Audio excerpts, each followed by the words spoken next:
interessante que a gente vê a Sininja magnífica novamente numa coloração cor-de-rosa bem diferente dessa outra que nós temos aqui, já num tom vermelho.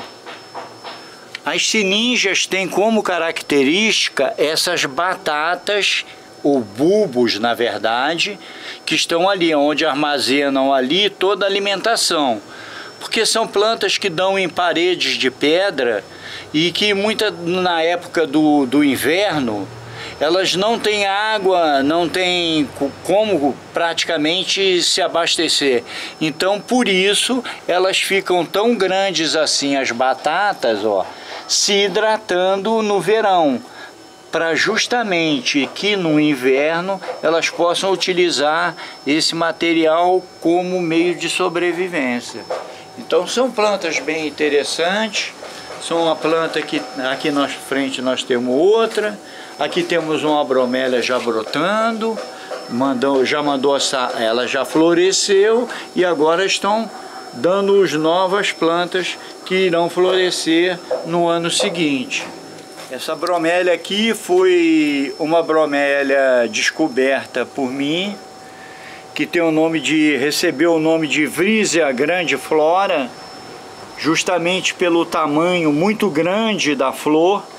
É uma planta nativa aqui de uma cidade vizinha, de Sumidouro, onde ali nós pesquisamos por um período bem grande e culminou com a descoberta de espécies novas. Ao fundo aqui também podemos ver uma floração de uma Guzmania, que é da Colômbia, com floração.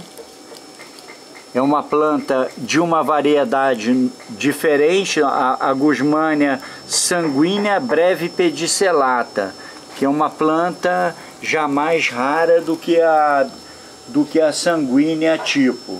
Para quem gosta também das bromélias, uma planta também bem rara, aqui duas plantas raras. Aqui nós temos uma Weinbergia Correia Araújo, que é uma planta bem rara, e abaixo nós temos um canistro da região do Espírito Santo, que também é bem rara em coleção. Essa planta eu ganhei do Dr. Elton Leme, que é uma das maiores autoridades no Brasil em bromélias.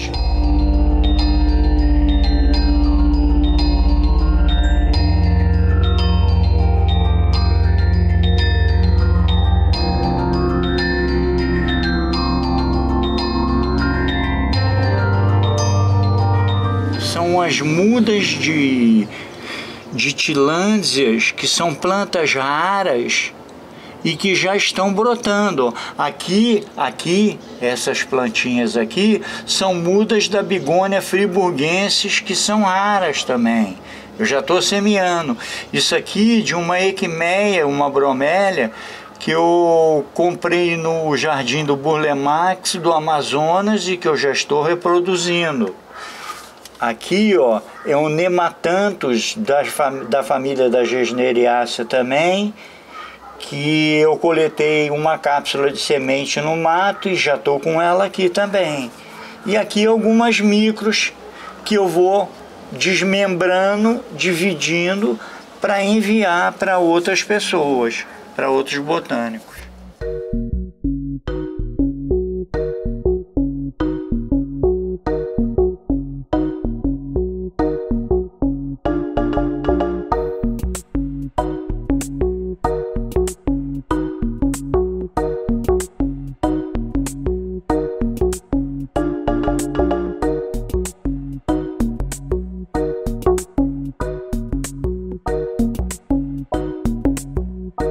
Jorge, nós falamos sobre flores de campos de altitude, falamos sobre micro-orquídeas, mas a sua especialidade mesmo são as bromélias, né? Você participa de alguma associação? Realmente a área assim, que eu mais pesquisei foram as bromélias numa determinada época, e que eu tive o privilégio quando me envolvi nisso, estava sendo fundada a Sociedade Brasileira de Bromélias. E a Sociedade Brasileira de Bromélias conseguiu reunir botânicos de nome que já pesquisavam as bromélias no país.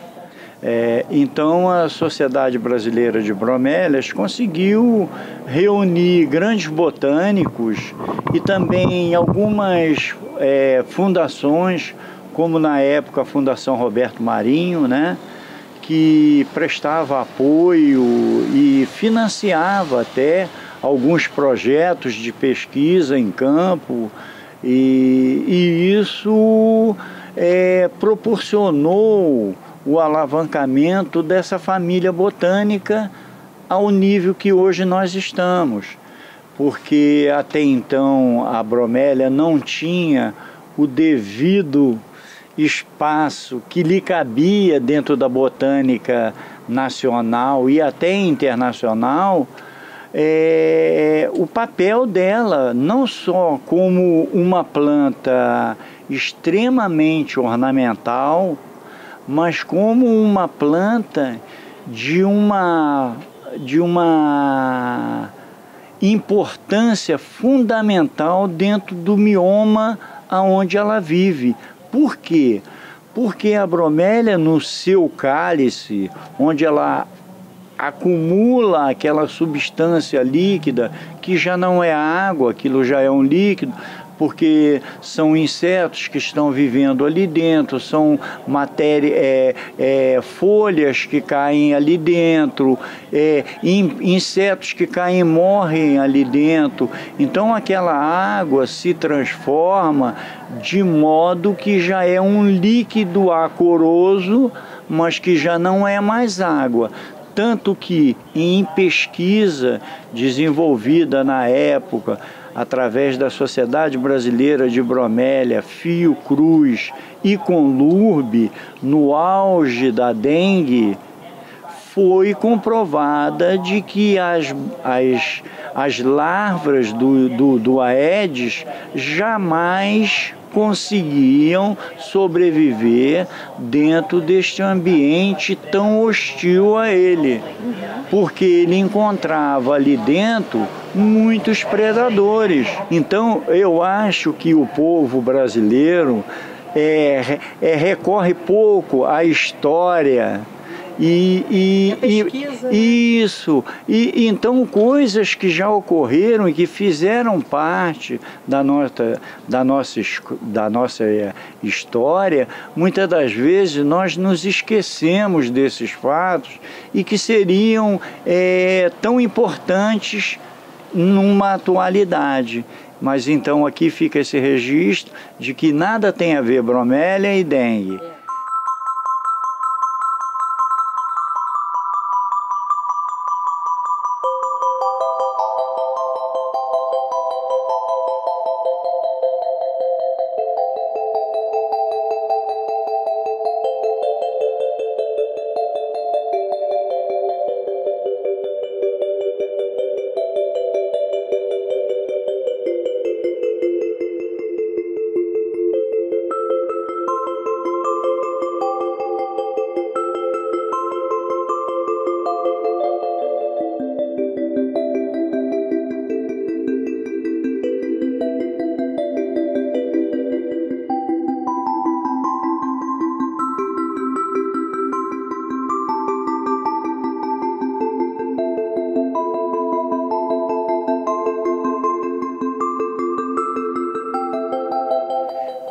Jorge, o que é esse espaço aqui? A gente vê assim, uma quantidade enorme de bromélias, variedades. Isso aqui é um laboratório, né? Como é que você faz assim? Você vai fazendo a reprodução delas? Como é que é sua oficina de trabalho aqui? Tudo, na verdade, começa com brincadeira e especulações, né? Então, quando eu comecei como um mero colecionador, nunca me preocupei com relação à reprodução, era um colecionador comum. Mas à medida que você vai se aprofundando, e eu tenho... É meu isso, né? Eu não gosto de ficar na superficialidade, eu gosto de me aprimorar, até para que eu obtenha sucesso naquele hobby que eu estou me dedicando. Como foi no caso das bromélias, eu também já fiz isso com orquídeas, fiz isso também com outras plantas. Então aqui eu tenho, por exemplo, esse espaço que nós estamos aqui é um espaço onde eu tenho as plantas que requerem uma luminosidade maior e um calor maior. São plantas de lugares altos e arejados. Evidente que tenho plantas de baixada aqui também, mas são plantas que elas necessitam de uma aeração maior, porque aqui está um gênero chamado tillandsia. As tillandsias são conhecidas como plantas aéreas.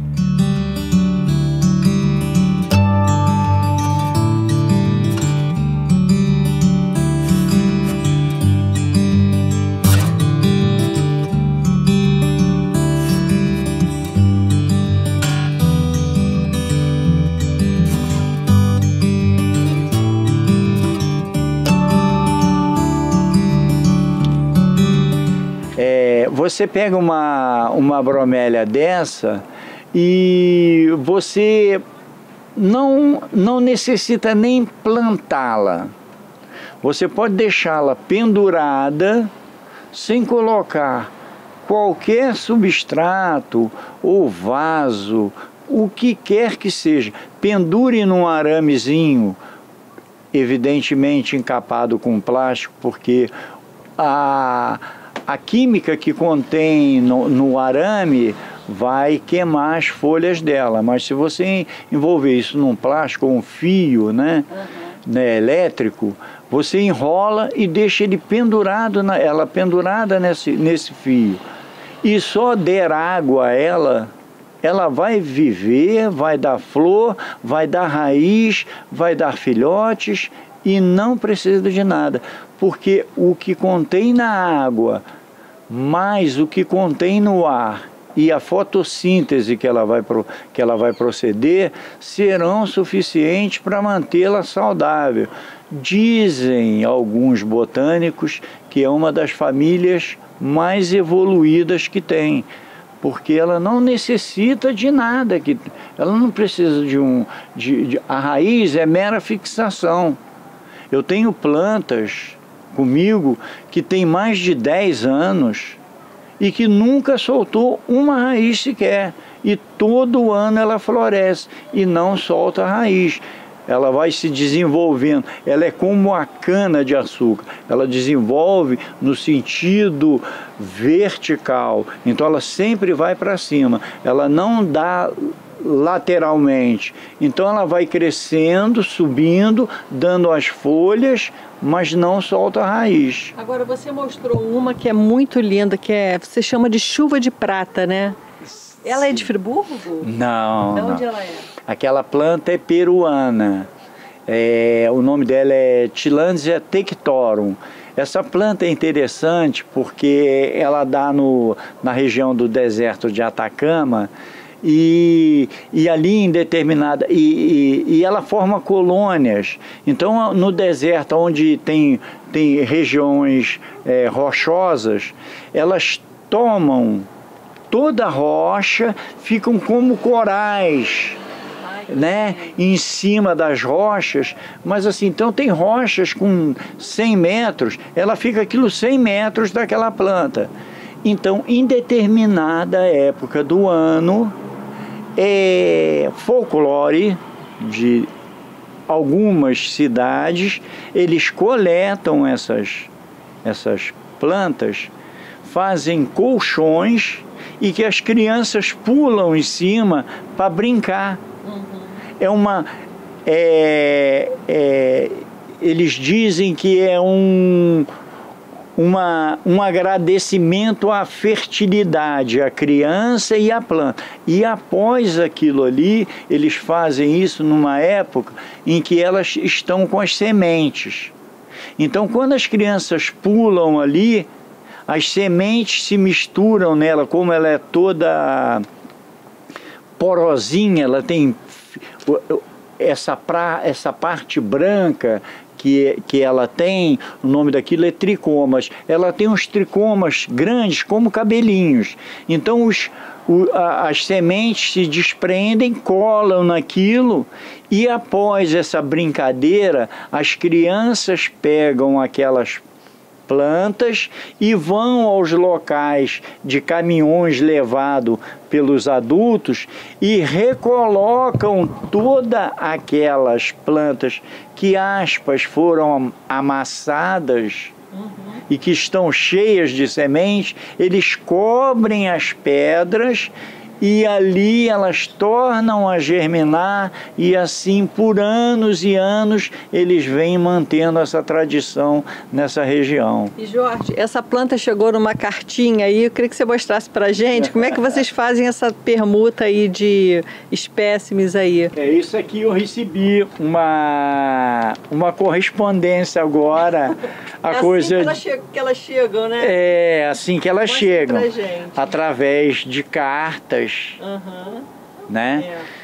Aí você tem a sementinha dentro, eu havia solicitado a um colecionador, que é o Mauro Peixoto, um dos maiores colecionadores e entendedores da família Gesneriaceae no Brasil. Eu pedi a ele umas sementes de umas determinadas Gesneriaceae. E aqui... Assim que ela vem, né? Ela veio e eu recebi. Então aí eu tenho 5 ou 6 espécies raras de plantas que esse grande colecionador e estudioso, né, uma das maiores autoridades nessa família, como eu disse, me mandou para que eu também aqui desenvolva minhas plantinhas aqui. E assim também é a mesma maneira que eu também com as minhas plantas aqui faço e encaminho as sementes para eles.